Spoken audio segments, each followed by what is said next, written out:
Olá, pessoal, boa noite. Começamos o curso Revolução do Dom, as vias teóricas de um paradigma, que tem a perspectiva de apresentar o que seria esse conceito ou noção, ou perspectiva ou metodologia, que está dentro desse universo que podemos chamar da dádiva ou do dom. Né? Esse conceito ele foi formulado no ensaio clássico, todo mundo que está aqui assistindo esse curso já sabe disso, que é o ensaio sobre a dádiva, também poderia ser traduzido como ensaio sobre o dom, do antropólogo francês Marcel Mauss. E nesse ensaio ele apresenta uma reflexão, escreve entre 1923 e 24, publica num número do L'Année Sociologique, que era uma revista do grupo de Sociologia e Antropologia, organizado por Emile Durkheim, pelo próprio Marcel Mauss. Ele publicou esse texto numa perspectiva de apresentar, então, uma síntese de reflexões sobre as trocas arcaicas, cunhando esse termo dádiva. Né? E, a partir disso, se formulou uma perspectiva de síntese do Marcelo Mauss, que acabou orientando diversas outras perspectivas teóricas, proposições de reflexão, seja no âmbito da teoria em si mesmo, seja no âmbito de análise das sociedades modernas e contemporâneas. Esse curso tem o objetivo de fazer uma exposição do próprio ensaio sobre a dádiva do Marcelo Mauss e mostrar as distintas perspectivas de vias de reflexão, de derivação da discussão sobre dádiva ao longo do século XX contemporâneas. Então, o curso selecionado por mim, André Manelli, e por Paulo Henrique Martins. É interessante, Paulo, que a gente meio que se aproximou bastante quando eu dei o primeiro curso, Revolução do Dom, lá no Consulado da França, em 2019. E o Paulo participou, isso antes da pandemia, o Paulo participou do curso, ele mal o conhecia ainda, a gente chegou a trocar alguns e-mails e tal, mandei esse programa do curso, bem parecido com esse que está aqui. Ele ficou, como sempre, muito entusiasta e generoso com as pessoas. Então, quando ele viu a proposta, o padrão de acadêmico seria: eita, esse cara está trabalhando com um tema que nem o meu, então deixa eu deixar ele de cantinho. Pelo contrário, Paulo, como tem a característica completamente diferente, disse: opa, está trabalhando com um tema extremamente importante que é o meu, vamos trabalhar juntos. E aí ele foi entusiasta, trabalhou um diálogo bastante forte comigo desde então. A gente acabou que ele participou da última aula do curso por Skype, não tinha nem Zoom na época. Ele participou por Skype na última aula, e a partir disso as coisas foram desdobrando. Uns 4 meses depois estávamos publicando o livro dele também, Itinerários do Dom. Então a coisa foi andando, né? Foi estreitando cada vez mais a relação, a amizade e tudo mais. Agora, Paulo, a gente vai começar então o curso, nós dois juntos, fazendo reflexão. Beleza. Deixa eu só falar então, falei rapidamente qual é a proposta geral, e vamos então começar a abordar a aula de hoje numa perspectiva de fazer uma apresentação do ensaio sobre a dádiva, inicialmente. Quem está responsável por fazer isso, de nós dois, sou eu, e a gente vai depois conversar um pouco em torno dessa apresentação. Eu e Paulo, vocês, Paulo vai ficar nessa aula trocando figurinhas comigo, conforme fazendo essa exposição do conteúdo, tá? E vocês vão entrando também em alguns momentos para a gente ir conversando. O curso, ele tem, a partir da aula seguinte, uma série de autores, mas o objetivo inicial era a gente trabalhar o autor principal, que é o Marcelo Mauss. Né? A gente tem aí o objetivo de apresentar o plano do curso, que vou deixar mais para o final, e fazer uma introdução efetiva ao ensaio sobre o dom ou ensaio sobre a dádiva. A gente pode traduzir das duas formas, como sinônimos, não há diferença nenhuma de sentido, e fazer, a partir dessa exposição do ensaio sobre a dádiva, uma conversa sobre ele, para que vocês vejam aí o universo de reflexões que podem sair, e até reflexões bem diferentes. A forma como o Paulo entra, a forma como eu entro, são formas diferentes de entrada. Paulo tem uma estrada muito mais longa do que eu também de reflexão e de escrita sobre a questão da dádiva. Então, vou começar a apresentar um pouco o que é o ensaio sobre a dádiva, que tem publicações em português, tanto pela COSAC Naif, quanto pela UBU, quanto pela editora USP. que é a primeira tradução, que ficou meio caducada. É um livro relativamente fácil de ser encontrado. Eu vou disponibilizar excertos desse livro e também de outros textos que a gente for trabalhando ao longo do curso para vocês poderem ir acompanhando por leitura. Tá? De partida, o que é importante a gente sinalizar é que esse projeto de estudar sobre dádiva não é um projeto somente do Marcelo Moura, que existia no L'Année Sociologique, que era uma revista de uma periodicidade anual francesa, que reuniu a perspectiva de Durkheim de fundação da sociologia francesa da época e da antropologia como um todo. Né? Então, é um tema que germinou dentro de um diálogo do Mauss com Georges Davy, que era também um colaborador da Sociologia, e do Robert Hertz, que acabou falecendo cedo na Primeira Guerra Mundial. Né? O Georges Davy ele conseguiu passar pela Primeira Guerra Mundial, e inclusive publicou um dos textos importantes sobre dádiva depois da Primeira Guerra, que foi La Foi Jurée, que é um livro que o Marcelo Mauss ele referencia muitas vezes no site sobre a dádiva. Então, a primeira coisa é um trabalho de equipe, né? Que acaba levando o Mauss a fazer a segunda síntese da reflexão sobre dádiva, depois do Georges Davy, né? Que é esse que eu falei que publicou La Foi Jurée. Qual é a ideia geral da questão da dádiva para a gente começar a se situar? Né? É se situar nos fatos mesmo dos quais o Mauss parte, que é essa questão de haver, e no universo de sociedade, que eu vou circunscrever ao longo dessa exposição de hoje, fatos que são os seguintes: a existência de trocas de presentes. Né? Então, um regime de troca, que ele vai chamar, então, regime de dádiva. Esse é o primeiro ponto. Que tem uma característica que podemos chamar ambivalente, que é muito explorada pelos principais teóricos da dádiva contemporâneos, do movimento anti-utilitarista de ciências sociais, sobre os quais a gente vai tratar nesse curso, e pelo próprio Paulo, né? E por mim também. Essa questão da ambivalência da dádiva. Ela, ao mesmo tempo, tem um caráter voluntário, em teoria, ao menos, ou na prática, mas são obrigatoriamente feitos e retribuídos. Esse é o primeiro ponto de partida, que é o fato que ele reconhece dentro do universo circunscrito de material etnográfico. Né? Então, o que você tem é uma identificação factual de que existe um certo setor de trocas no âmbito da sociedade em que há um caráter bem geral de obrigações de dádiva. Ou seja, de dar, de receber e de retribuir. Né? E aí é o segundo ponto que é importante, que está no ensaio sobre a dádiva, que não necessariamente está em outros intérpretes, que é a consideração de que existem 3 momentos da dádiva: o dar, o receber e o retribuir. Né? É bom vocês anotarem isso com muito cuidado, porque alguns autores, como Claude Lévi-Strauss, vai se recusar a falar em 3 momentos. Então, é importante demarcar que, para Mauss, a identificação envolve esses 3 momentos e a consideração deles um a um. Né? E uma preocupação, sobretudo, com a questão do porquê que as pessoas, né, dão e retribuem. Vou falar sobre isso daqui a pouco. Né? Esses 2 elementos são elementos que são importantes da gente marcar de partida, considerando que já eles são alvos de interpretações.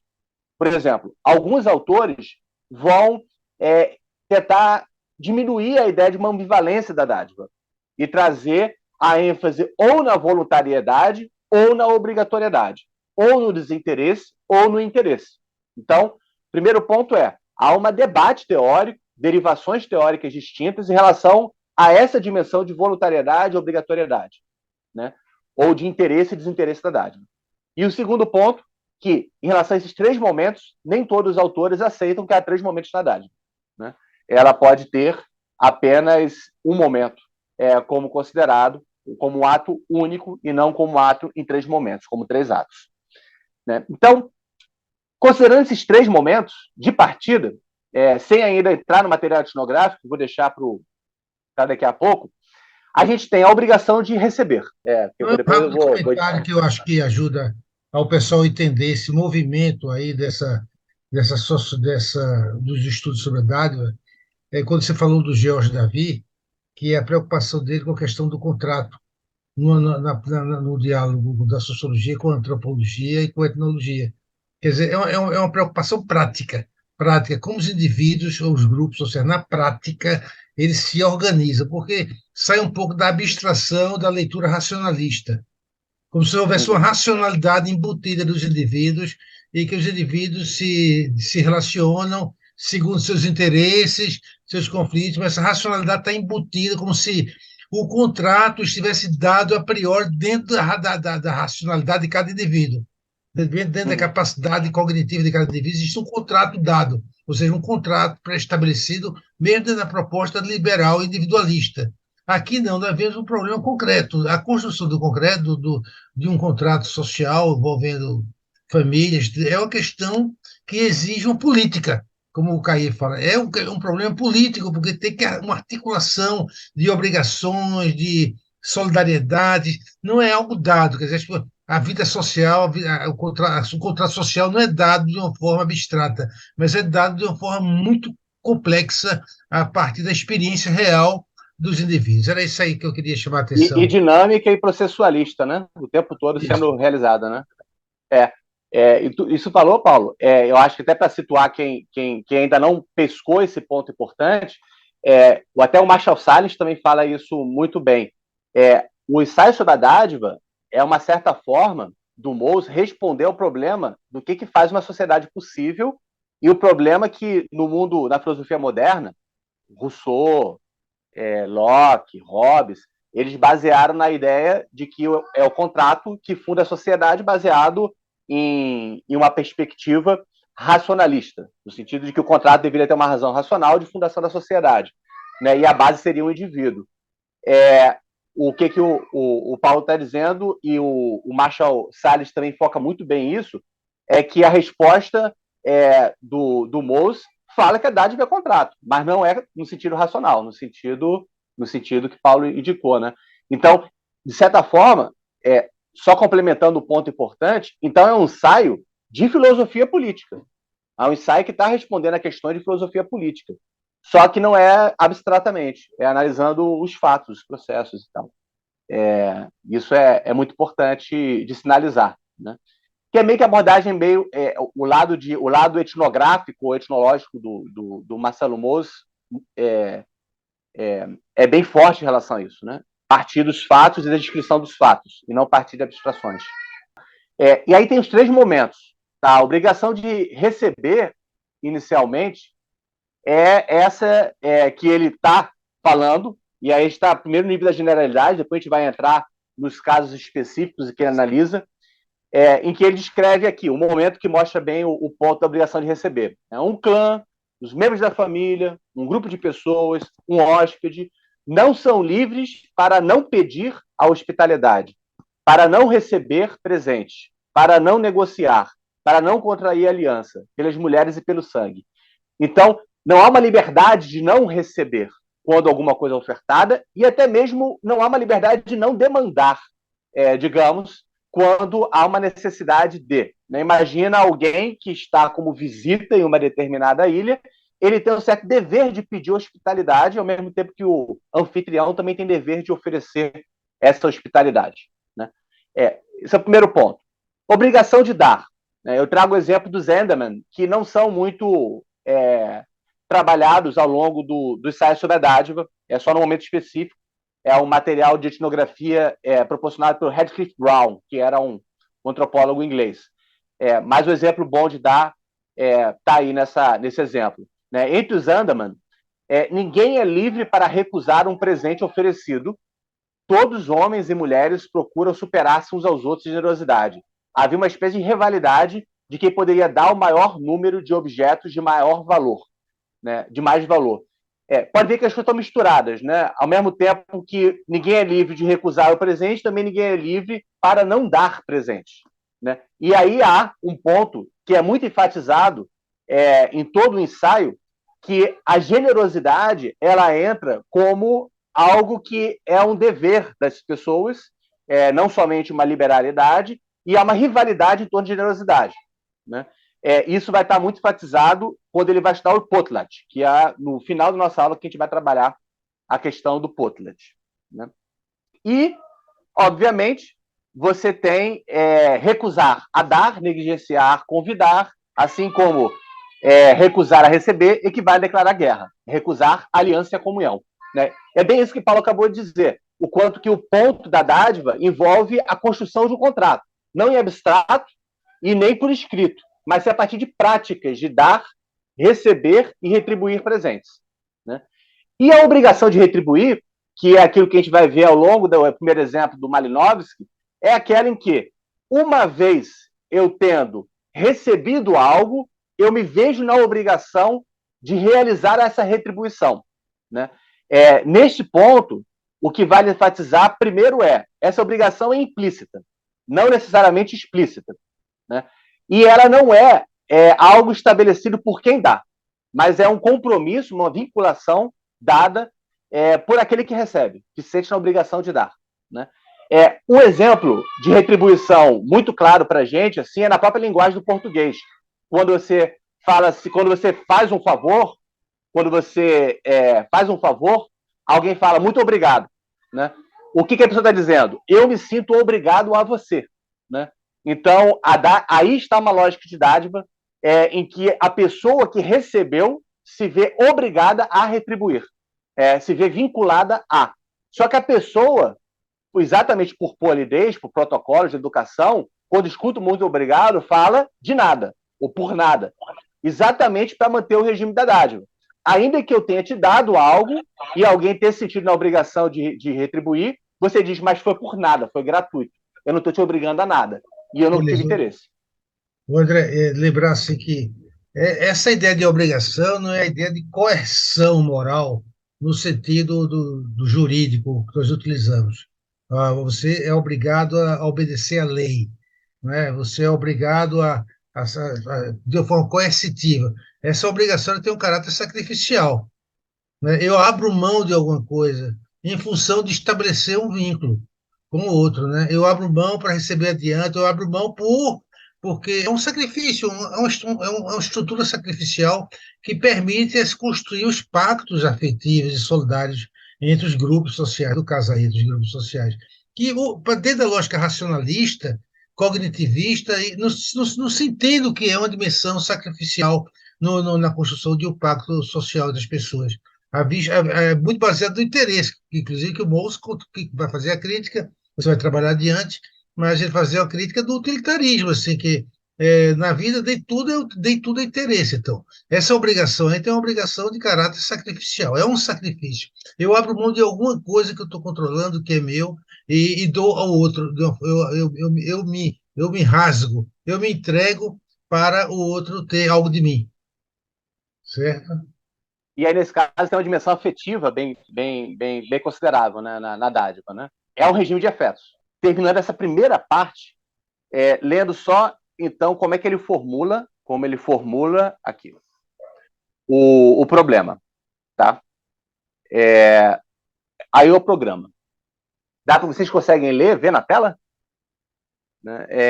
Rapidinho só para vocês verem como que ele arma o campo, tá? Não vou ficar lendo muito, não. Esse trabalho é um fragmento de estudos mais vastos, né? Durante anos, nossa atenção tem se direcionado, ao mesmo tempo, ao sistema de direito contratual e ao sistema de prestações econômicas entre as diversas seções ou subgrupos dos quais são compostas as chamadas sociedades primitivas e também aquelas que poderíamos chamar de arcaicas, né? E isso está bem no subtítulo do ensaio sobre a dádiva, né? Que é a razão e lógica das trocas nas sociedades, das trocas arcaicas, né? Ou seja, das trocas realizadas em sociedades arcaicas.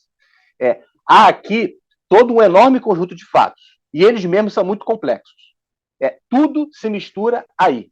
Esse tudo se mistura aí vai estar presente muito ao longo da análise dele e ao longo da própria compreensão sobre o que é a dádiva. Tanto a ideia de complexidade quanto a ideia dessa mistura de todos os aspectos da vida social, né? Tudo que constitui a vida propriamente social das sociedades que precederam as nossas, mesmo as da proto-história.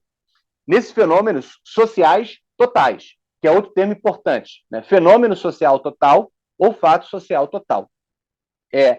Como propomos chamá-los, se exprimem ao mesmo tempo e de uma só vez todos os tipos de instituições, que é uma outra característica bem própria da dádiva que a gente vai ver em funcionamento na análise da primeira etnografia que a gente vai começar a trabalhar agora, né, que é dos Argonautas do Pacífico Ocidental. Você tem uma mistura de diversas dimensões da vida social. E ele menciona aí religiosas, jurídicas e morais. E sendo essas últimas, as morais, ao mesmo tempo, instituições políticas e familiares. Tem também instituições econômicas. E essas supõem formas particulares de produção e consumo, ou melhor, de prestação e distribuição. Sem mencionar os fenômenos estéticos, aos quais esses fatos conduzem. E os fenômenos morfológicos que essas instituições manifestam. Né? Então, primeiro ponto é que existe, então, uma complexidade, uma mistura de diversas instituições da sociedade em movimento. Esse aspecto da dádiva que a gente vai ver aí. De todos esses sistemas muito complexos e desta multiplicidade de coisas sociais em movimento, queremos considerar aqui apenas um dos traços, profundo, mas isolado, o caráter voluntário, por assim dizer, aparentemente livre e gratuito e, ao mesmo tempo, forçado e interessado dessas prestações, que é a dimensão da ambivalência que eu mencionei, que a gente vai analisar muito ao longo do curso. Né? Eles quase sempre assumiram a forma de presente, de regalo. Aí tem dois termos que ele utiliza, présent e cadeau, que é difícil traduzir e diferenciar em português. Generosamente oferecido, mesmo quando, nesse gesto que acompanha a transação, não haja senão ficção, formalismo e mentira social. Guardem isso, essa frase, que é uma frase das mais interpretadas ao longo das possíveis interpretações do Sai sobre a Dádiva. Né? Se essa frase que ele fala, que a ficção, formalismo e mentira social, quer dizer que não haja desinteresse. Por exemplo, um Pierre Bourdieu, que a gente vai analisar, reduz, então, a dádiva a um falso desinteressamento. Né? Outros vão dizer que não, que ele está focando na ambivalência. A gente vai retornar algumas vezes a ela. E quando há, no fundo, obrigação e interesse econômico. Muito embora indiquemos com precisão todos os diversos princípios que deram esse aspecto a uma forma necessária da troca, estudaremos de todos esses princípios apenas um em profundidade. E é aqui que eu termino a citação. Qual é a regra de direito e de interesse que nas sociedades de tipo atrasado ou arcaico faz com que o presente recebido seja obrigatoriamente retribuído? Que força existe na coisa que se dá que faz com que o donatário a retribua? Né? Então, aí que está o ponto que eu falei sobre a obrigação de reciprocidade, ou melhor, de retribuição, como sendo algo importante para o moço. Ele falou de obrigação de dar, de receber, e a obrigação de retribuição é a principal preocupação dele, pelo menos é aquilo que ele coloca como a principal questão que ele vai tentar responder no Sai sobre a Dádiva. Né? O que faz com que a pessoa se veja na obrigação de retribuir? Qual é a força que leva as pessoas a dar e se verem obrigadas a retribuir? Né? Isso a gente vai explorar bastante já nessa aula e ao longo do curso. Feitas as considerações abstratas, a gente vai partir um pouco para alguns fatos, né? Um pouco de etnografia. Né? O Marcelo Mose, eu não cheguei a falar muito sobre ele. Quem quiser tratar dele especificamente, conhecer quem é, vale a pena dar uma olhada no ponto de leitura que eu publiquei ontem, sobre Marcelo Mose, Antropologia e Política, que apresenta quem é a pessoa e a vastidão dele. Né?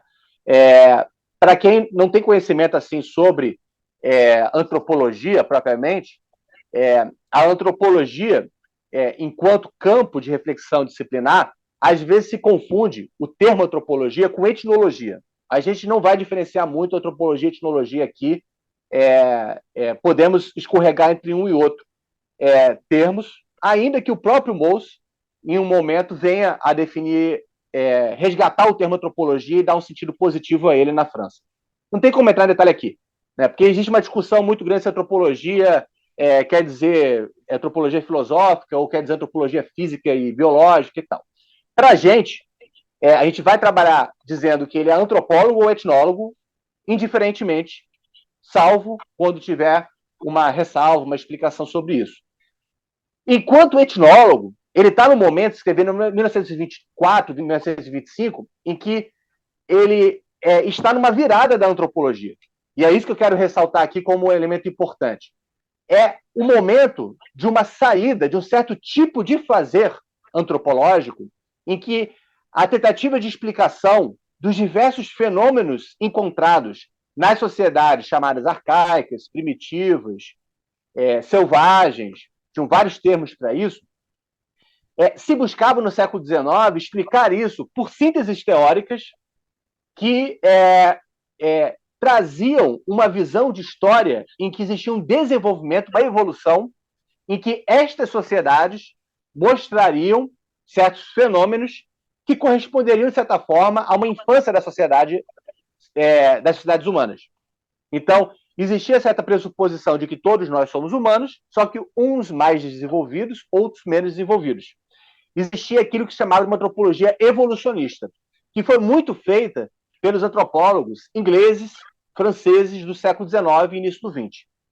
Até no Brasil, esse tipo de antropologia evolucionista impactou muito na formação das primeiros discursos de pensamento social e político e visões de sociedade brasileira. Até porque estava muito baseado também na ideia de raça e distinção de raças também, que marcou bastante o pensamento antropológico inicialmente. Só que no período que o Marcelo Mose está escrevendo, já começa a ter uma virada na antropologia, em que essa perspectiva de uma antropologia de gabinete, uma antropologia de síntese de diversos fatos históricos dispersos, de diversas referências, contextos, de diversas tribos pelo mundo todo, e que se buscava sintetizar numa grande teoria, isso tudo acaba sendo rebaixado, dizendo que isso é má teoria. E uma boa antropologia deve se basear, sobretudo, num cuidado com etnografia, com a descrição etnográfica. O Mose, ele não fez etnografia, ele não foi a campo, ele não pesquisou tribos indígenas, ele não fez nada disso. Mas ele é um cara que já mostra uma certa sensibilidade nova etnológica, que é de se ater à descrição dos fatos etnográficos e ter o cuidado na comparação, ter o cuidado na generalização. A gente vai exatamente agora tratar de uma obra que é a obra de virada desta antropologia, que é Argonautas do Pacífico Ocidental. Este livro aqui que está aqui na minha mão. Eu queria fazer um comentário. Diga lá. É interessante, veja bem, a sociologia da segunda metade do século XIX, metade do século XX, tem muito como foco de investigação a sociedade em vias de industrialização. Né? Isso você vê, seja a obra do Simmel, a obra dos ingleses, do Spencer, você veja Chicago, Alemanha, Chicago, tem muita preocupação com isso, a formação dos centros urbanos, a vida cotidiana, e o Bowles está aí procurando construir uma abordagem sociológica que dialoga com a antropologia e com a etnologia de outros lugares, que não são os centros urbanos europeus, são outros espaços, outros territórios culturais que não são aqueles dos europeus, que se viam como exemplo para pensar uma sociedade, a filosofia do progresso, digamos assim. Ele não está preocupado com isso, ele está preocupado em entender uma lei que vai organizar os contratos e que não existe só na Europa, que existia antes da Europa, na Escandinávia, na América, na Oceania, etc. Só essa sensibilidade para o diálogo de um pensamento que se pretende ser sociológico, na medida que procura explicar o contrato social, mas ao mesmo tempo recupera toda uma série de elementos que não estão na sociologia europeia, mas estão presentes em outras experiências culturais. E nesse caso, Paulo, quando você fala isso, também você está falando que essa consideração ela não coloca numa linha de evolução. Então, eles importam para esclarecer os fenômenos das sociedades ditas civilizadas, né? Eu acho que é nesse sentido que você escreveu aquele texto falando que o Mose é o primeiro teórico do decolonial, que está que é um capítulo do Dicionário do Dom, né? Em que sentido ele seria, então, o primeiro teórico pós-colonial? É o pioneiro da crítica decolonial. porque ele pega, é um Isso. europeu que se sensibiliza com as realidades da colonialidade, da sociedade, das culturas que foram objeto da colonização, e entende que nessas culturas existem experiências, práticas de construção do contrato que não existem na Europa e que talvez seja até mais importante do que o contrato na Europa. Na verdade, deviam ser inspiração para se pensar o contrato social nas sociedades industrializadas.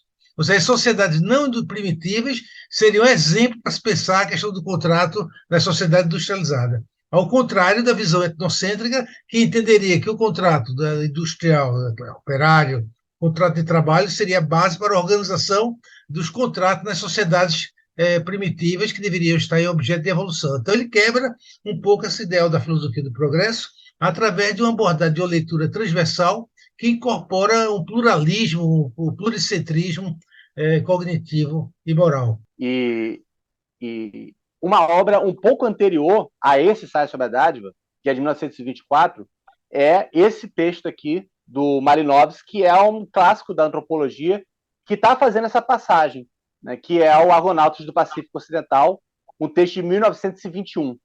Né? O Malinowski é esse que está aqui no meio, aqui, né, com os indígenas de uma região, que eu vou falar daqui a pouco qual é ela, né? Mas antes de eu falar sobre, eu quero só sinalizar o universo como um todo, em que ele está abordando os dois primeiros capítulos, que é Samoa, Nova Zelândia, né, que são os Maori, e depois Melanésia, Nova Caledônia, Arquipélago Tobrian, que é do Malinowski, e outras ilhas, Nova Guiné, Papua, Fiji.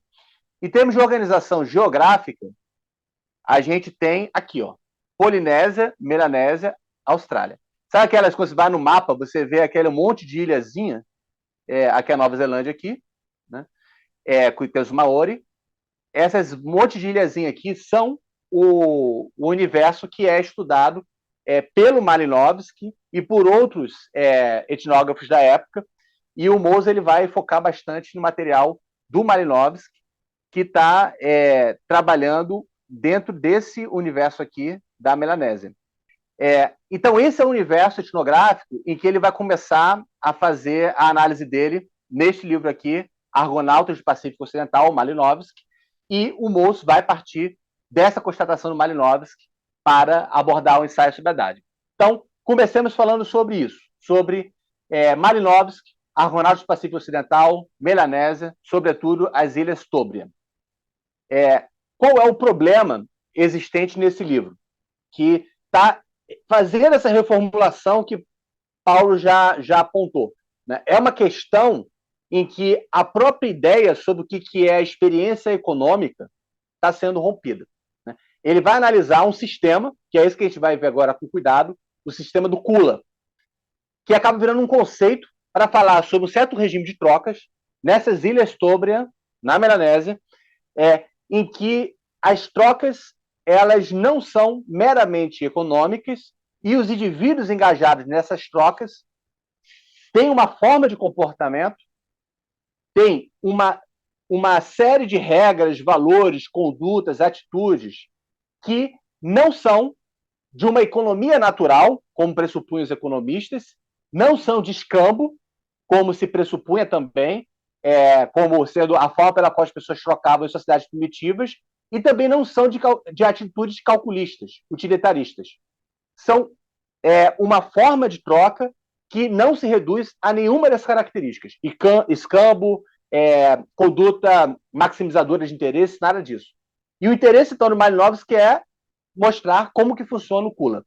Nesse livro, que é um livro grandão, né? Eu vou fazer apenas uma exposição de uma síntese, já sinalizando que o Malinowski, nesse caso, consagra o Kula como sendo um conceito importante, ao lado de outros que a antropologia acabou também cunhando como importantes, como o conceito de mana, conceito de tabu, conceito de totem.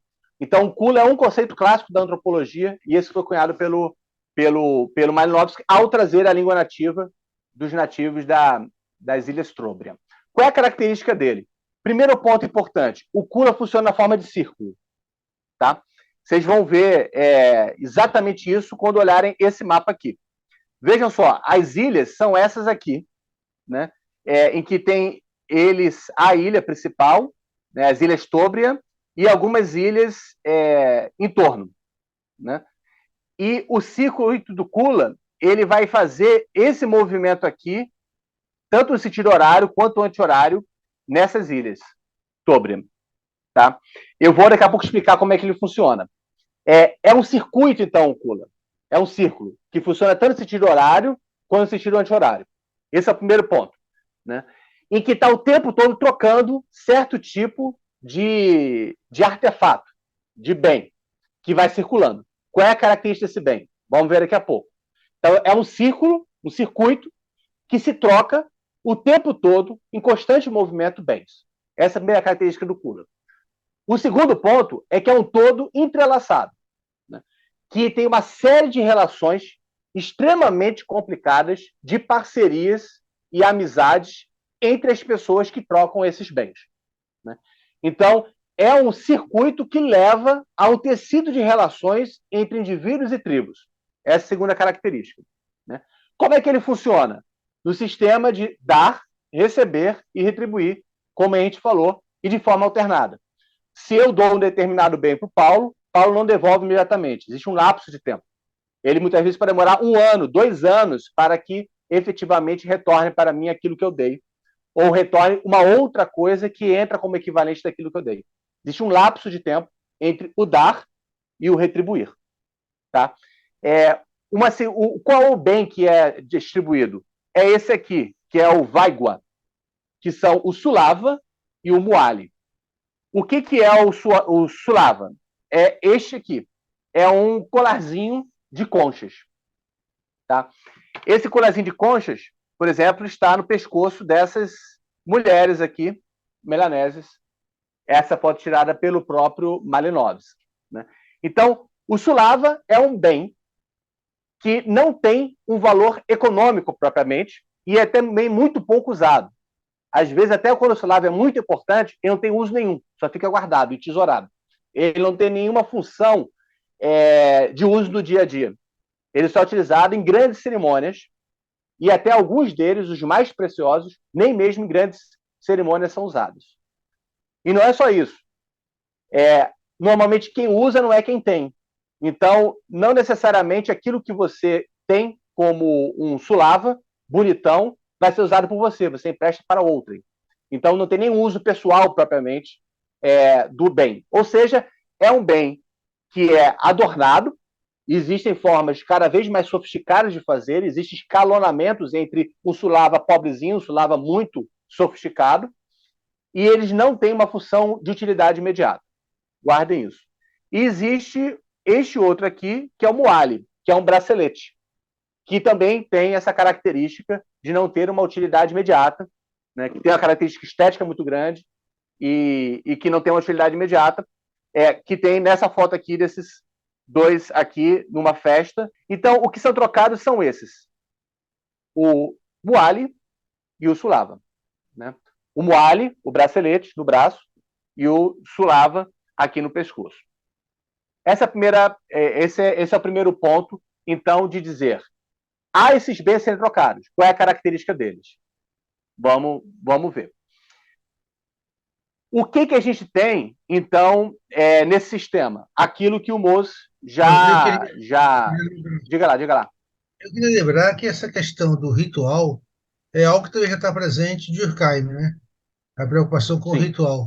E é uma preocupação que a sociologia só recentemente vai prestar atenção, que não presta atenção, como, voltando um pouco àquilo que a gente estava conversando, uma leitura muito simplificada da vida social gerada por uma abordagem utilitarista, ou uma abordagem mesmo empiricista, não dá conta que o ritual é algo muito importante, como o colar que você nos mostra, a beleza desse colar, e como ele aparece como algo muito importante, que ultrapassa qualquer dimensão, qualquer explicação racional, na medida que ele tem um outro sentido muito mais amplo em termos de construção de uma abordagem estética da vida social, da vida cotidiana, dos indivíduos que fazem parte de uma comunidade, né, a ritualização.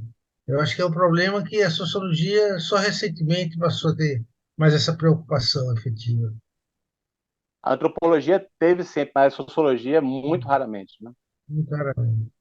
Embora o Durkheim Eu tinha acho essa preocupação, né? O Durkheim tinha, né?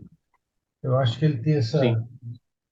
É, Eu acho que o Durkheim, até para trazer o exemplo do Durkheim, quando o Durkheim está falando aí no final do século XIX sobre o futuro da religião nas nossas sociedades, ele fala, olha, não sei qual é o futuro das religiões institucionalizadas, mas para mim não há sociedade possível sem processos de ritualização simbólica de si mesmo, né? Sem esses processos rituais. Então, cidades modernas também vão criar os seus.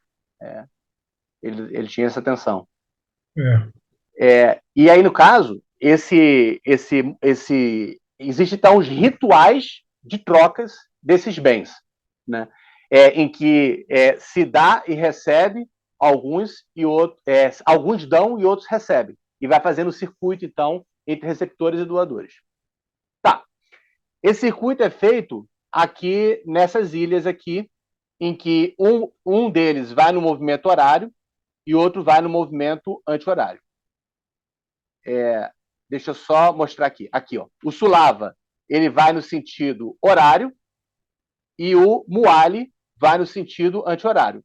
E eles vão circulando aqui nessas ilhas. Olha como é que o desenho do próprio Malinowski mostra que todas elas estão entrelaçadas, né? Se um indivíduo de uma ilha aqui trocou o Muali dele com outro daqui, tá? Há um vínculo entre esses dois indivíduos, de algum compromisso que se estabelece entre eles. A regra do circuito do Kula uma vez no Kula, não se sai do Kula, né? Então, é um sistema em que, quando você entra no Kula e começa a fazer esse sistema de troca, você está vinculado a ele e começa, então, a continuar se engajado com as pessoas e parceiros com quem você se engajou, né? De um lado, por um lado, que é o lado direito, circula o Sulava. Do outro lado, circula o Moali, né? E quem recebe o Moali entrega a Sulava e vice-versa, o que faz com que também a reciprocidade, a retribuição não seja de imediata. Não é assim, você me deu o Sulava, eu te dei o Moali. Não é assim, tá? É sempre um lapso de tempo em que vai chegar algum momento um Sulava para você e você entregou um Moali para outra pessoa, né? E também esses bens então vão rodando entre as ilhas. Então, é um processo que é ritual, que faz com que haja uma diferença de conceitos entre os próprios melanésios. Veja bem, ele vai descrevendo o Malinowski as características desses processos do Kula com muita atenção à descrição, que é a característica que eu falei da etnografia, né? Fazer realmente uma descrição densa daquilo que é o fato em si mesmo, o fenômeno, sem abstrair demais e perder as nuances dos fatos. E com isso também dá atenção à linguagem, né, que é uma forma, por excelência, de você entrar no universo de um nativo. Por exemplo, os próprios melanésios, eles diferenciam Kula de Jinwali. O Kula é esse sistema de prestações e contraprestações recíprocas dessas dádivas que são cerimoniais. Aí já vamos deixar bem claro, o conceito são dádivas cerimoniais, não são bens econômicos, né? E tem o Jinwali, que às vezes entra também nessas expedições, que são expedições do Kula, em que os nativos vão de uma ilha para outra fazer esses grandes processos de cerimônias de trocas. O Jinwali é a parte econômica. Então, nesse sistema do Kula, primeira coisa, as missões de expedições marítimas são feitas para o Kula. As ilhas que têm o sistema de Kula, o Kula é a razão pela qual as pessoas elas entram nessas expedições que são muito arriscadas, em canoas pequenas, num mar bastante revolto e tal. Só botam em risco as suas vidas. E, em segundo lugar, quando elas fazem isso, às vezes entra o elemento econômico. Ou seja, às vezes entra trocar outros bens. Mas, para isso, tem um conceito diferente, que é o Jinwali. E é uma questão subsidiária, uma questão menor, segundo o Malinowski. Não é a razão pela qual eles viajam. E é tão diferente a importância que dá entre uma coisa e outra, que quando alguém se mostra interesseiro, o melanésio diz, segundo Malinowski, você está tratando o Kula como Jinwali. E isso não pode. Ou seja, você está confundindo dádiva com um mero interesse econômico, e isso não pode, né? Então, há uma distinção clara que eles mesmos fazem, que o Malinowski identifica, né? O Hernando falou, fiquei pensando na geografia das ilhas, eles estão separados pelo mar e tentam se vincular indo de uma para a outra. Certamente, nem todas essas ilhas entram no sistema de Kula, tá? Então, a questão geográfica não é tão determinante a ponto de dizer que só com Kula conseguiria criar uma relação entre tribos. Existem certas tribos ali naquelas ilhas que não estão no sistema Kula e trocam economicamente. Mas o sistema Kula, uma vez existente, segundo o Malinowski, é uma proporção tão grande que se torna a grande razão de ser do próprio funcionamento daquela sociedade, né? E é a forma pela qual se constrói solidariedade entre essas tribos, uma relação intertribal. Então, o sistema de Kula é uma forma de construção de relações entre tribais, de tribos que estão bem distanciadas no tempo e no espaço. E é a partir delas que criam os tecidos de relações, parcerias, e uma teia complexa, entrelaçada, como diz o Malinowski. Então, está certo, Hernando. Ainda que não seja um determinante geográfico, o fato de serem ilhas é uma razão importante para o sistema Kula funcionar. Não, eu estava aqui. A ideia de território é uma ideia diferente quando você observa a densidade dos sistemas simbólicos que organizam a vida comunitária. O que nós vemos com a modernidade capitalista é o empobrecimento da dimensão simbólica, não é? E tudo reduzido a uma questão a questão do interesse.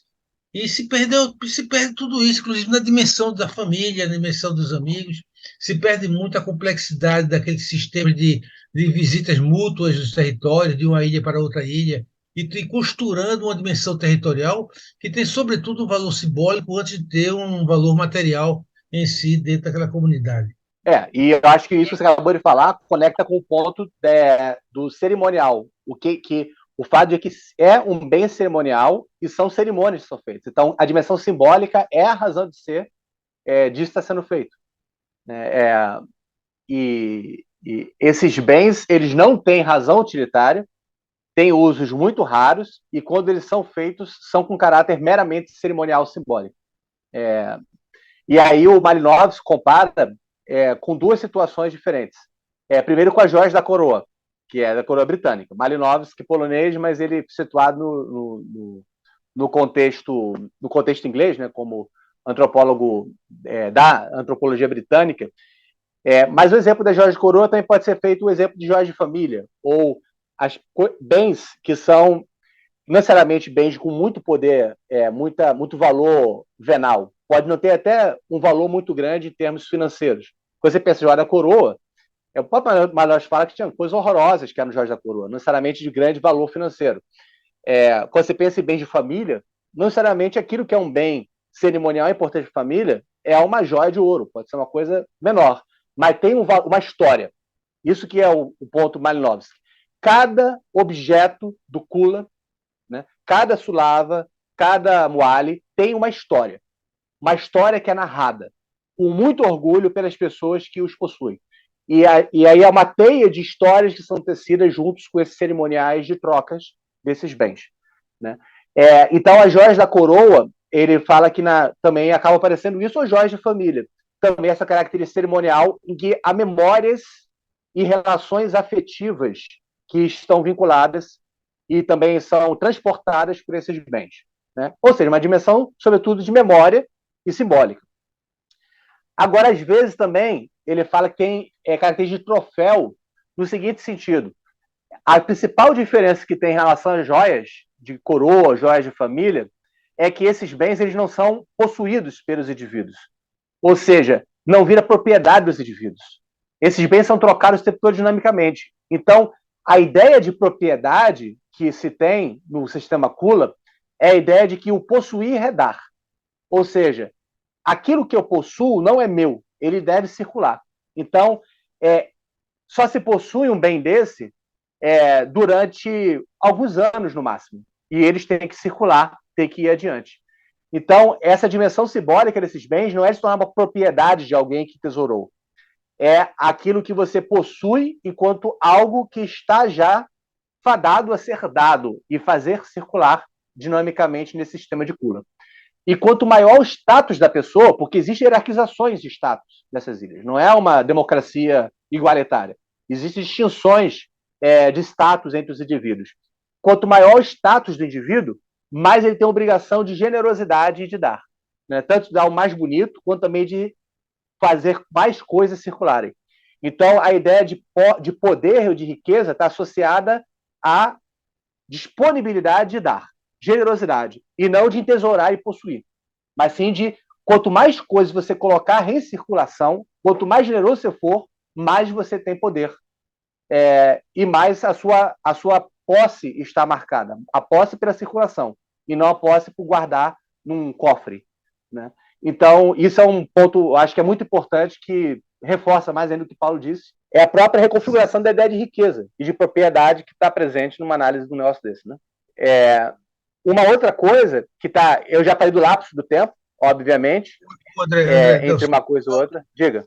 sobre o Caributu, é algo interessante, né? Porque eu vi você colocando aqui a ideia de busca de honra de receber.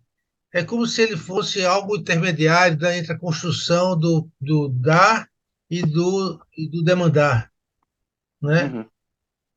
As pessoas estão demandando uma honra, não é? Elas estão na posição de doadores de um pedido de demanda, ainda não são excluídos, mas elas estão. Digamos assim, uma figura de dádiva que eu nunca não tinha visto antes, que eu estou vendo agora com você aqui, que o Malinowski nos traz, né?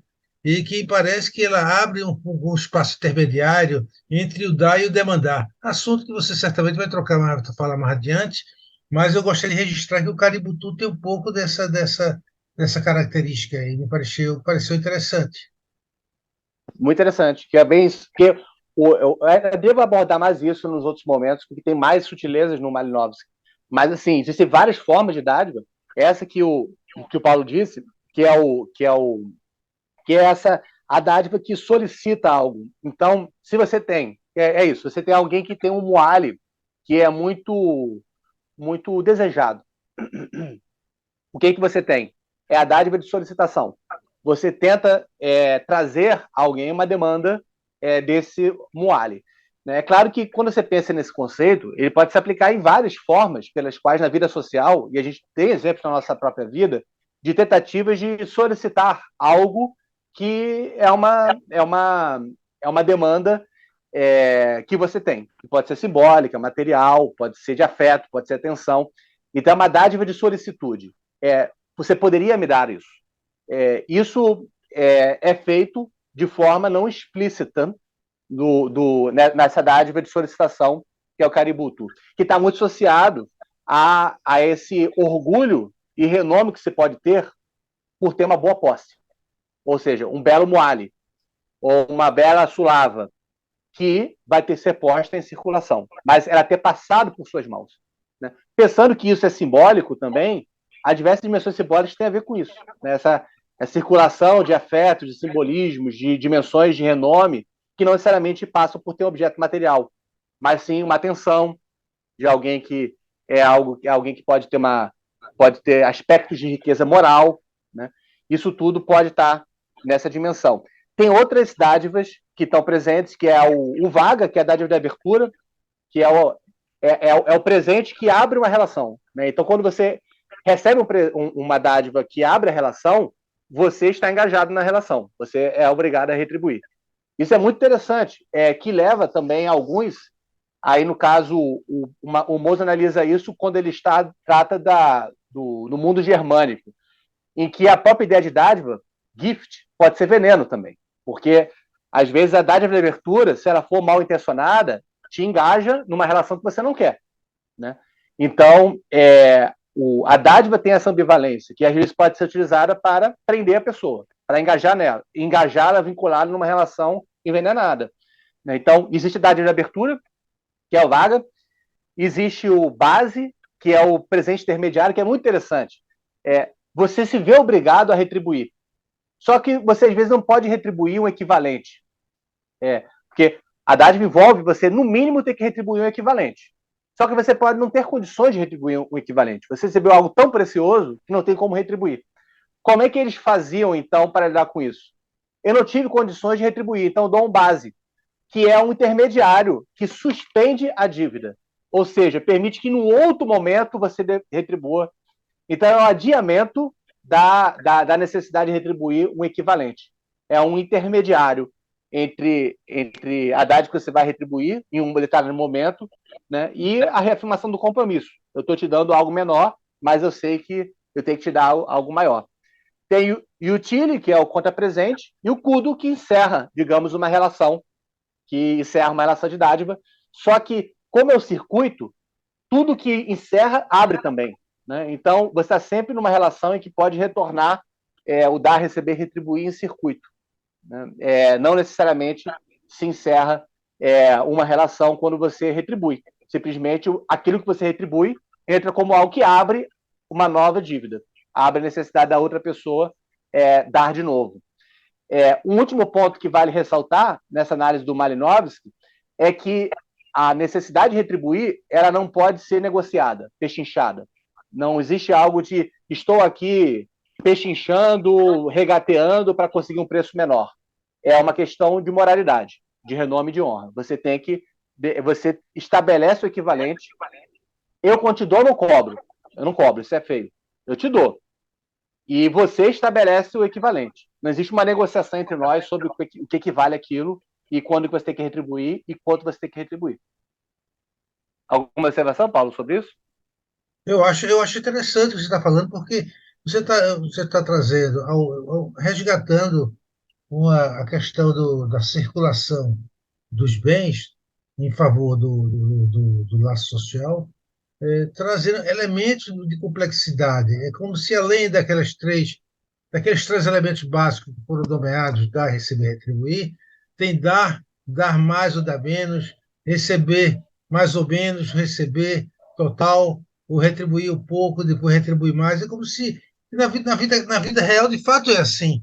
Na vida real, de fato, é assim. Às vezes você agradece ao outro, mas você acha que aquele agradecimento não foi suficiente e você vai agradecer mais, faz uma outra gentileza para a pessoa, às vezes porque se sente culpado, porque acha que não foi isso, você não soube agradecer suficientemente a pessoa, aí você faz um outro gesto para demonstrar o seu agradecimento, assim, é uma complexidade da prática, né, dos sistemas de trocas entre os indivíduos, que não é algo intencional. Eu dou, alguém recebe, alguém retribui. É algo muito complexo, sempre envolvido, todos esses movimentos envolvidos simultaneamente num sistema operacional de construção de uma entidade chamada entidade comunitária, que envolve as entidades individualizadas ou atomizadas dentro desse processo complexo de expectativas, de gestos, de atos, de movimentos corporais,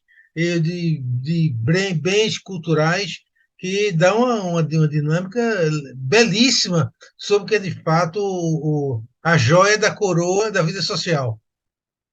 Né? A joia da coroa da vida social.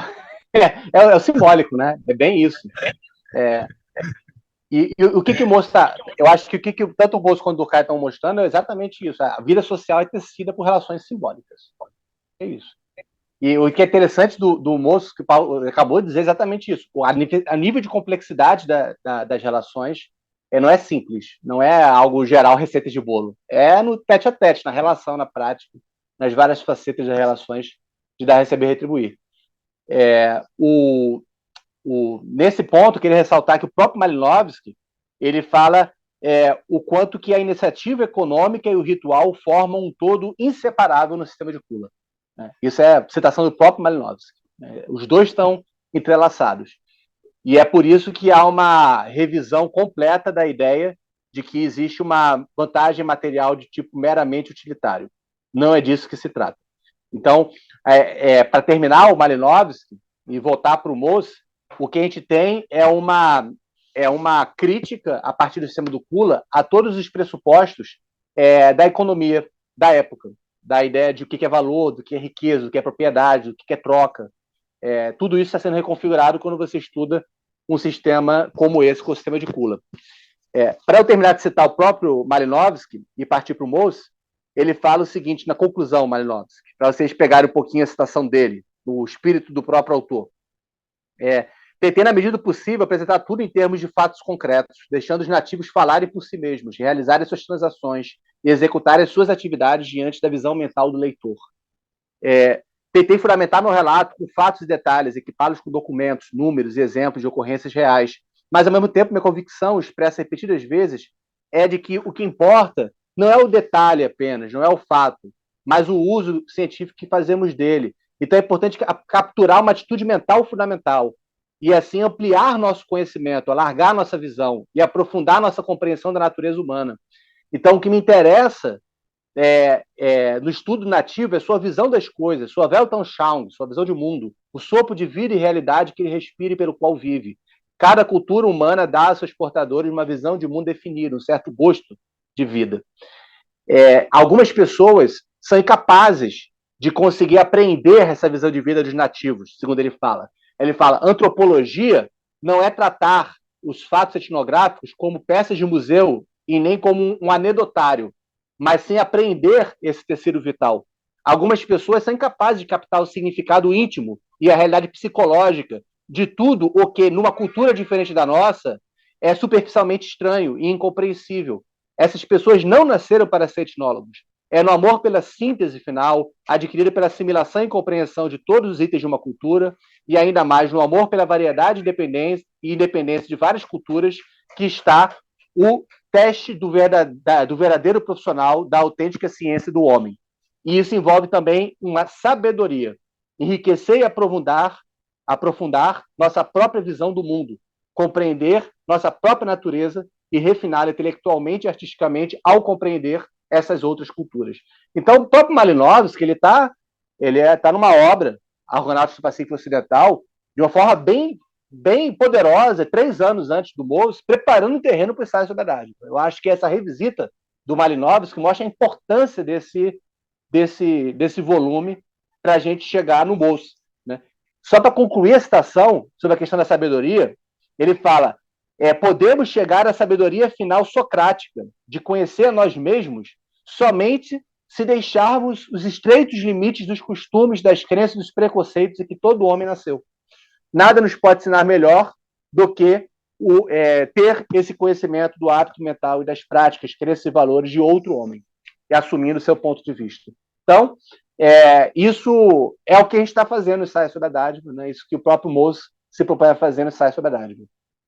Isso é uma virada na antropologia da época, saindo do evolucionismo e passando a considerar a importância de uma antropologia que passa pela descrição atenta e cuidadosa do olhar do outro e uma atitude mental de se abrir a ele para melhor abrir a nossa própria capacidade de pensar e vivenciar o mundo.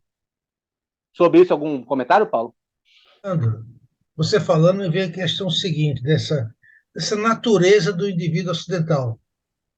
Porque eu acho que o fato dele ele ficou num dilema entre uma formação mais positiva da vida, seja de caráter científico ou dogmático, no qual se torna intolerância, se produz a intolerância, a questão colonial, o colonizador, o conquistador, se torna, digamos assim, os elementos racistas, tem toda uma dogmática, um dogmatismo construído a partir de uma abordagem positiva, mesmo estruturalista da vida social, por um lado, e por outro lado, uma visão muito individualista também, que vai favorecer mecanismos de narcisismo, de autopromoção, e entre esse individualismo e esse estruturalismo positivo, se perdeu essa trama que você tá falando aí, que o Malinowski nos traz, sobre uma série de valores que se estabelece da confiança, do vínculo que estabelece entre os indivíduos, né?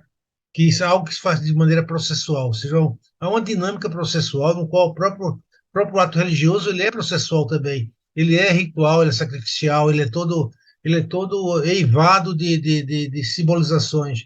E como o esvaziamento de toda essa estrutura complexa do simbolismo humano, do que é o viver, em função da eleição de uma ideia de humano que ele é muito esvaziado da sua função simbólica, não é? E esse esvaziamento da função simbólica tem algo a ver com, acho que o último ponto que vale destacar é que a tendência nossa cognitiva, que está aí nesse slide, é que a gente tende a distinguir as diversas coisas, diversos aspectos conceituais, diversas dimensões. Então, tudo vai ser analisado. Na economia moderna, você vai discernindo os diversos aspectos. Também na própria estudo da sociedade moderna, você vai discernindo diversos aspectos da sociedade, dimensões, você vai analisando e fragmentando. Então, você fala que existe uma propriedade, uma posse, um penhor, uma coisa alugada, uma coisa vendida, uma coisa comprada, depositada, confiada em procuração, fideicometida, diversos aspectos da vida econômica. O que ele está tentando mostrar é que, digamos, na prática do tecido social, essas coisas estão o tempo todo misturadas. E é isso que é a dimensão do simbólico, tem um pouco a ver com essa mistura desses diversos aspectos da vida social. É óbvio que nas sociedades que a gente vive, são necessárias instituições que organizam, digamos, um recorte da realidade, que permitem que se organize uma sociedade complexa como a nossa, reduzindo complexidade, discernindo coisas. Né? Mas, por outro lado, uma boa parte da nossa vida social, inclusive nas nossas sociedades modernas, todas essas coisas se misturam. Está num tecido simbólico de construção, de trocas, e que tudo isso está andando junto. Economia, política, diversos aspectos de economia, moralidade, afetividade. Né? O que a dádiva mostra é esse tecido junto da sociedade, das sociedades humanas. Tanto as primitivas, que mostram isso claramente, quanto das modernas, como a gente vai ver. Então, o que a gente tem nesse primeiro momento é isso, né? Do Malinowski, que daria para entrar muito mais a fundo no Malinowski, porque é um texto bem rico. Talvez eu venha ainda trazer alguma coisa sobre diversas lógicas, termos para as trocas econômicas que o Malinowski traz no capítulo 6 do Argonautas do Pacífico Ocidental, mas eu não vou continuar nele. Mas o que importa é que a gente já tem assentado o caminho para começar a tratar de um outro fenômeno, que é o do Potlatch. Então, a gente tratou, então, Malinowski, Argonautas do Pacífico Ocidental, e também fizemos aí uma exposição já do primeiro capítulo do Mose. Agora, entra no capítulo 2, que provavelmente é o final da nossa aula, não tem como avançar mais, vou falar muito rapidamente sobre isso. Que ele já muda de universo etnográfico, ele já não está mais ali naquela região lá da Ásia, extremo asiático, aquelas ilhas ali, puxando um pouquinho Nova Guiné, Nova Zelândia, Austrália, aquela região que é muito rica etnograficamente. Ele está agora no noroeste americano e Canadá, né? Estados Unidos e Canadá na ponta do Pacífico. Então tá num canto que, como a Terra é redonda, eles não são tão longe assim quanto a gente imagina, tá? Mas são contextos etnográficos bem diferentes.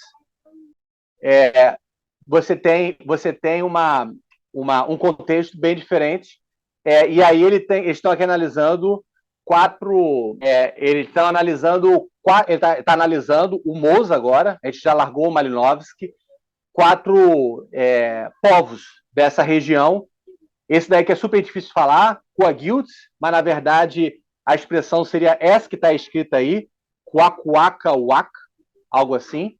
Os Aida, os Tlingit e os Tsimshian, que estão dentro dessa região geográfica aqui. Né? Já é mais para Canadá, região altamente fria, né? E também são povos litorâneos, também viajam, né? São povos que vivem de pesca, tem algumas características que têm alguma semelhança.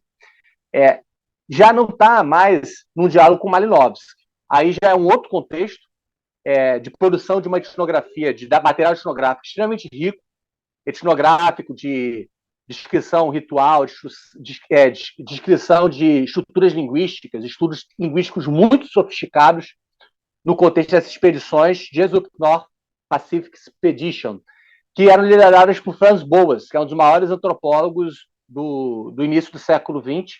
Ele e o Malinowski são as duas grandes referências desse período de transformação da antropologia. O Boas, ele fez pesquisas na região dos Estados Unidos e Canadá, e produziu muito material sobre diversos povos, dentre eles esses 4 que eu falei, com um acervo grande de material etnográfico. Além deles terem bons antropólogos, uma parte dos antropólogos de origem alemã, que nem o Franz Boas, não eram norte-americanos, também tinham dinheiro para poder fazer isso. Então a gente tem aí um período de 5 anos de expedição que eles foram para a Sibéria, Alasca e essa costa noroeste que tem esses povos que eu mencionei. E são vários etnógrafos. O Boas é o líder, mas tem vários que são analisados. E o que tem aqui é o sistema Potlatch, que é um sistema diferente a ser descrito, que é aquele que dá bastante atenção, o Moos, ao longo de toda a análise da dádiva. Né? Então ele saiu do Kula e agora foi para o fenômeno do Potlatch. E com isso a gente encerra a nossa aula hoje só tendo os traços gerais. Depois a gente avança em outras coisas. Aqui os Tlingit, aqui na costa noroeste, o Zaida, né? São regiões que também têm ilhas, também são litorâneas. Bem, o que é o Potlatch? É uma palavra difícil de traduzir, ela tem origem Chinook, que significa nutrir e consumir provavelmente. Não se sabe muito bem se é isso. Pode ser alimento.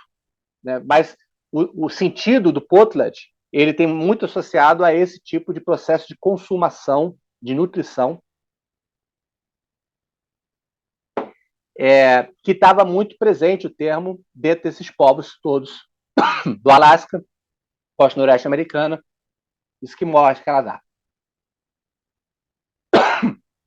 Tem um melanesista, que é um especialista em Melanésia, ou seja, daquela região que eu estava estudando, que propôs, no início do século XX, que o que existia com Potlatch nessa região noroeste americana poderia ser uma lógica semelhante ao do Kula. Então, o Moser está analisando, já fazendo uma comparação desses dois sistemas, porque já existia certo tipo de movimento de reflexão sintética, de sintetizar material etnográfico, dizendo que, opa, calma aí, tem uma lógica aí que é semelhante. Né? Então, será que na Melanésia não é Potlatch? Essa é a proposição do Seligman. Né? Então, existe a ideia de um contrato primitivo nas trocas arcaicas, já propostas por esse melanesista, e o Moos segue adiante. Né? Qual é a característica do Potlatch? É de prestação total de tipo agonístico. Prestação total já é alguma coisa que não tem no Kula. A gente falou aqui um pouco na nossa conversa de intermédio, em que existia a questão da individuação, qual o nível de individuação. No sistema Kula, existe um nível de individuação maior dos parceiros. Existe o tete-a-tete, a parceria individual. Já no Potlatch, existe muita prestação total, ou seja, a prestação da tribo nas trocas de presentes. E está mais marcado no Potlatch essa prestação total de tipo agonístico, ou seja, briga, rivalidade entre tribos. Né? Rivalidade por generosidade. Né? Então, este é um fenômeno importante que vem junto com outro que está presente no Kula, a gente já viu, que é a característica geral da dádiva, que é o fato de ser um fenômeno social total. Né? Só para vocês verem a cara deles, aqui, uma mulher Tlingit, a Khao Kla, que está vestindo um artefato estético que está para um ritual Potlatch. Mais uma vez, Potlatch, assim como o Kula, é cerimonial, né? São festas intertribais. O Kula é intertribal, essas trocas, também tem os encontros intertribais e tal. No contexto do Noroeste americano também são encontros intertribais, grandes festas, momento de pós-colheita, com muita fartura e muita predação de fartura. Do lado ali tem 3 chefes que também são do grupo Tlingit, em trajes cerimoniais, então são momentos de ápice do encontro dessas culturas. Aí. Você tem aí uma chegada do barco numa cerimonial Potlatch. Tá? A gente pode depois ver esse vídeo, não precisa assistir ele todo, pelo menos não precisa ter o áudio e tal. Deixa eu liberar o áudio aqui.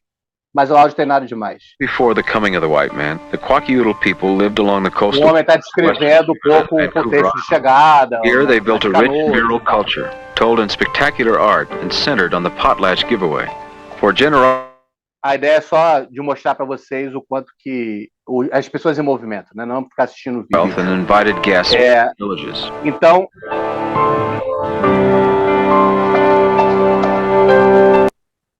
Então, você tem também um cerimonial que envolve canoa, envolve passagem, rituais e tal. O que a gente tem para a gente caminhar para o final do Potlatch? Algumas características que também são semelhantes ao Kula. Uma delas é essa ideia de estar endividado, né, e dar crédito a termo. Né? Em toda a sociedade, né, você tem a possibilidade do dom ser utilizado como uma forma de obrigação a longo prazo. Então, para ele, é tentar mostrar o quanto que a noção de crédito ela tem mais uma dimensão de obrigação moral do que propriamente econômica. Né? Existe uma presença muito forte nas rivalidades entre tribos da noção de honra e prestígio. Assim como no Kula, tem mais prestígio quem mais dá, quem é mais generoso. Né? E os chefes de tribo, eles chegam a rivalizar para ver qual é a tribo mais generosa e com maior fartura, com mais possibilidade de dar. Então, chega-se a tal ponto de não utilitarismo que as colheitas são queimadas no momento de efervescência, na disputa entre chefes e tribos, para dizer quem é capaz mais de dar. Então, por exemplo, alguém que dá toda a colheita para a outra tribo ficando sem condições de abastecer a própria tribo. Então, chegava a um nível de um anti-utilitarismo, de uma exacerbação do agonismo, a ponto de ser completamente avesso aos interesses da própria tribo. Seja dando tudo que tem, ou mais do que pode dar, seja destruindo o que tem quando não consegue dar. Então, para dizer, eu não vou dar para você e também vou ficar sem. Uma forma de dizer, eu estou me desengajando da minha dívida, mas também eu mostro que eu não preciso de nada. Então, são situações de extrema conflitualidade e agonismo. E o ponto, então, do Moss, ao analisar o Potlatch, é de colocar a questão geral, que a gente já pôs inicialmente, só reforçamos, o que levaria a esta obrigação de dar, receber e retribuir, né? Que força existe nessa coisa dada. E ele está analisando isso, já pegando o exemplo do Kula e transpondo esse exemplo para um momento mais exacerbado de prestação total agonística, em que tudo se mostra de forma mais espetacular, né? Em que o conflito em torno de dar presentes ele acaba levando até mesmo a uma violência nas trocas, a uma disputa mais exacerbada, que acentua alguns traços do fenômeno da dádiva, tal como ele quer analisar. Mas isso a gente pode deixar para a próxima, junto com a explicação que ele traz do Tamati Hanapiri, que já pega do direito Maori, ou seja, ele vai recorrer lá à Melanésia, de novo, para tentar trazer a explicação de qual é a força que leva as pessoas a trocarem. Mas isso a gente pode deixar para a próxima, começar daí e tecendo o final dessa análise do ensaio sobre a dádiva, e já podendo entrar em seguida no Lévi-Strauss, que é o primeiro autor. A gente pode, de repente, fazer já um término do ensaio sobre a dádiva e já pegando um pouco os estudos elementares do parentesco, mostrando qual é a leitura que o Lévi-Strauss faz dessa discussão sobre ensaio sobre a dádiva. Tá? Eu fui um pouco rápido demais no Potlatch para a gente não entrar demais na 9 horas, senão cansa vocês. Como a discussão foi um pouco mais prolongada, a gente deu um pouco menos de conteúdo do que a gente imaginava. Sobre essa questão do Potlatch, quer complementar alguma coisa, Paulo? Eu fui muito rápido nela? Eu quero apenas complementar, porque, do ponto de vista da discussão da teoria da dádiva, o Potlatch é muito importante para se fazer a crítica de tentativas de instituição da dádiva como uma teoria sociológica relevante, ao atribuir, sair da visão tradicional de ver a dádiva como algo voltado para a leitura cristã da dádiva, a dádiva como a bondade, a dádiva como a conciliação, a dádiva como a generosidade no sentido positivo, digamos assim, de evitar os conflitos. Digamos assim, com o Potlatch, ele traz a dimensão do conflito na construção do sistema de generosidade e dos contratos coletivos, né? Eu acho então isso é importante, porque abre toda uma discussão da relação da ideia do contrato social com a teoria dos conflitos. E sai dessa ideia de que tem uma teoria da conciliação na sociologia e tem uma teoria do conflito. Sai dessa discussão e mostra que, se analisar as experiências concretas de construção dos laços, você tanto pode ter a dimensão de tensão gerando conflitos ou tensão gerando paz. O próprio ensaio sobre a dádiva é um esforço permanente de mostrar como se sai da paz para a guerra e da guerra para a paz. Era isso que eu queria complementar. Excelente. O Potlet mostra muito bem isso. É uma forma de fazer guerra sem fazer guerra, uma forma de construir paz pelo agonismo. Acho que é um exemplo excelente de dádiva. Esse ponto de mostrar o quanto que o Potlet ele afasta a dádiva da visão cristã, eu acho que tem que ressaltar bastante e mostrar as implicações disso. Porque realmente há muito comum, que é o problema do termo também, né? Quando fala dádiva, já remete logo ao cristianismo, né? Já remete logo a Jesus, a Deus, a dádiva divina, ao ágape. Então, a gente poderia até começar a conversar sobre isso na aula, sobre essa questão do quanto que dádiva, o sentido da dádiva não envolve nada do cristianismo a princípio. Né? O Potlet mostra bem isso. Só finalizando, então, a gente na próxima já termina de trabalhar essa sobre a dádiva e começa a trabalhar o Claude Lévi-Strauss, provavelmente. Depois tem Claude Lefort, né, que é um interlocutor, um crítico de Lévi-Strauss no período, e vamos avançar em alguns autores aí, ao longo do curso, que são autores que cada um pega por uma linha. Por exemplo, o Paulo falou sobre Potlet. Um autor que a gente vai trabalhar logo depois do Claude Lefort é Georges Bataille, que o Paulo gosta bastante. Vai querer certamente falar bastante sobre, que é um cara que pega a dádiva pela linha do Potlet. Então, é um autor que vai pegar bastante por a linha do dom suntuário, do dom da predação, do gasto, suntuoso, suntuário. Depois a gente vai ver o próprio Alain Cayet, o movimento antitarifa de ciências sociais. Vamos fazer um passeio por Jacques Derrida, que já acentuou o lado do desinteressamento da dádiva. Então a gente vai pegar esses diversos autores, seja pela filosofia, seja pela sociologia, pela antropologia, que vão desdobrar a discussão sobre dádiva, pegando cada um a sua potencialidade da discussão. Às vezes, unilateralizando demais a discussão sobre dádiva. Quem melhor consegue, talvez, arrumar a casa da discussão sobre dádiva sem reduzir demais a discussão é o Alain Cayet, o movimento antilitarista de ciências sociais e, claro, Paulo Henrique Martins, e agora o jovem André Maieri também segue esse caminho de fazer uma teoria um pouco mais complexa da dádiva, sem reduzir a um aspecto específico. Então a gente vai ver tudo isso daí ao longo do curso. Algum outro comentário?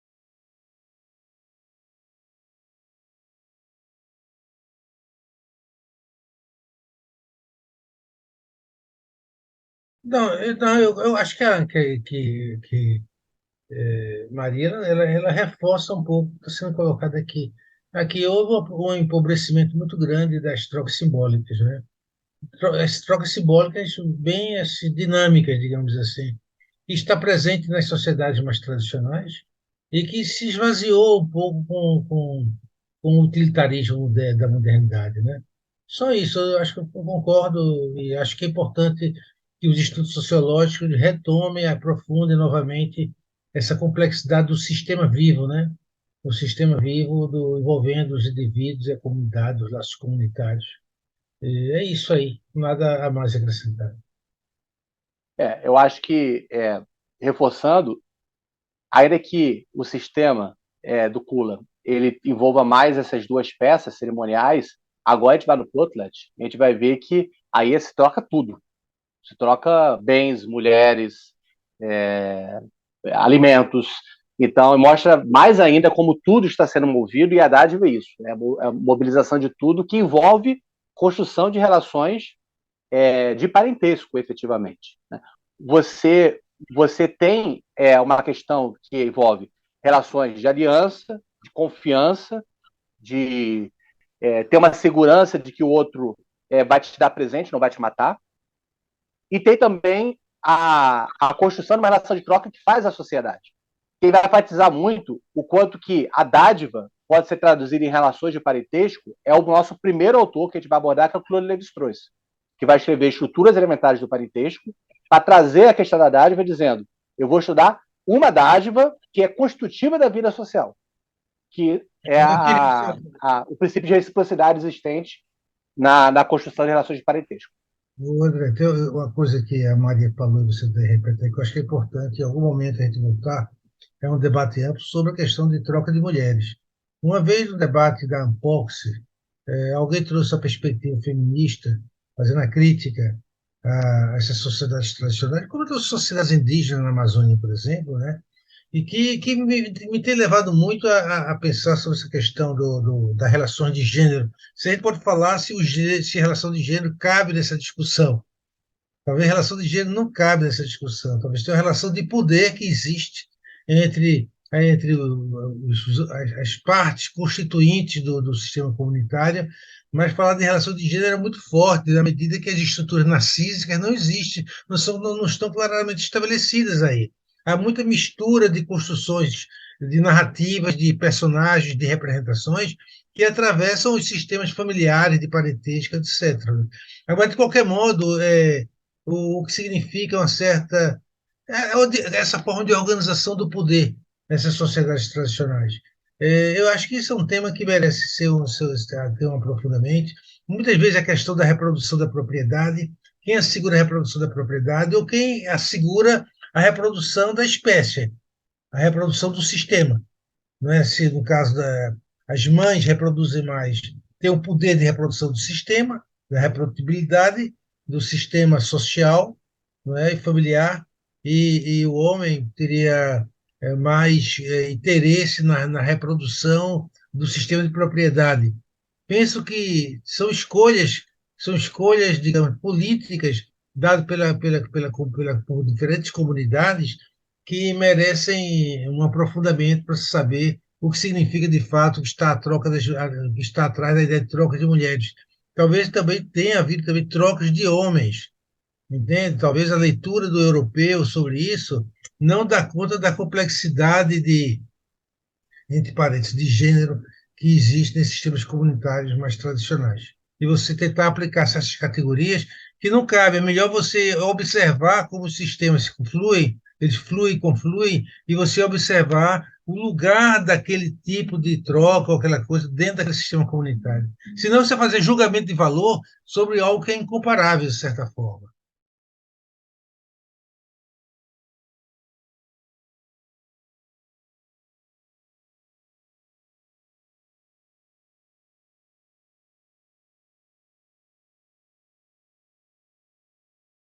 São excelentes pontos.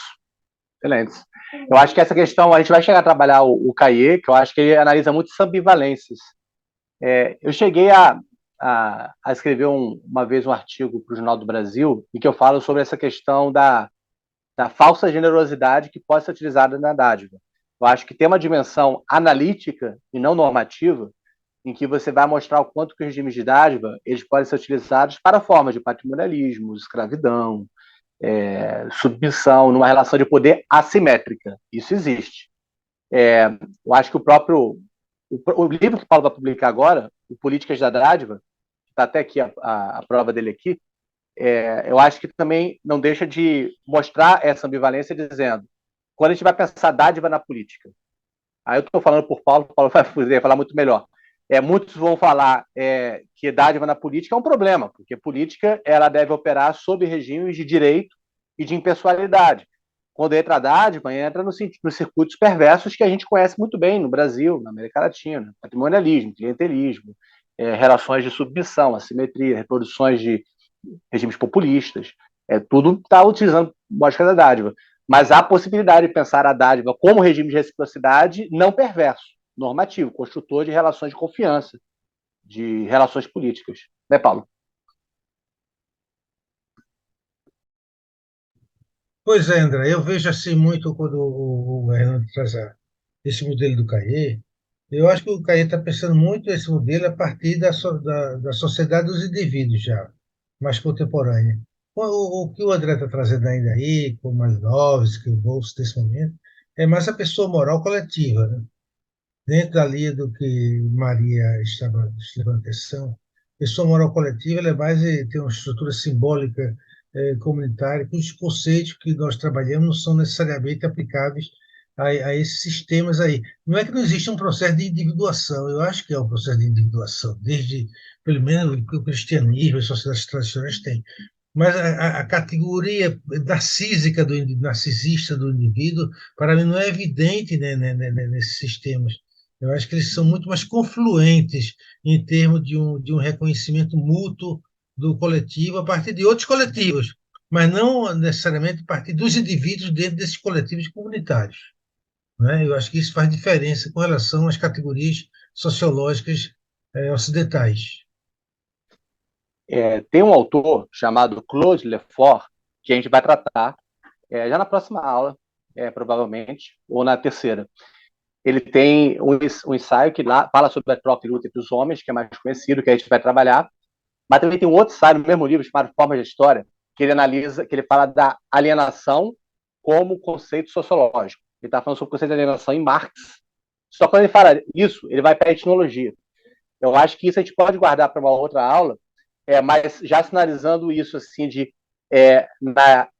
quando você pensa essas relações de dádiva, você está trabalhando num outro regime de historicidade. Esse é o ponto dele. E um outro regime de relações entre sujeitos e objetos, que faz com que a gente tenha que pensar esse regime em si próprio para entender que a gente está falando de uma outra forma de construção de sociedade, de relações, que são, e é nisso que eu lembrei, contra o trabalho e a história.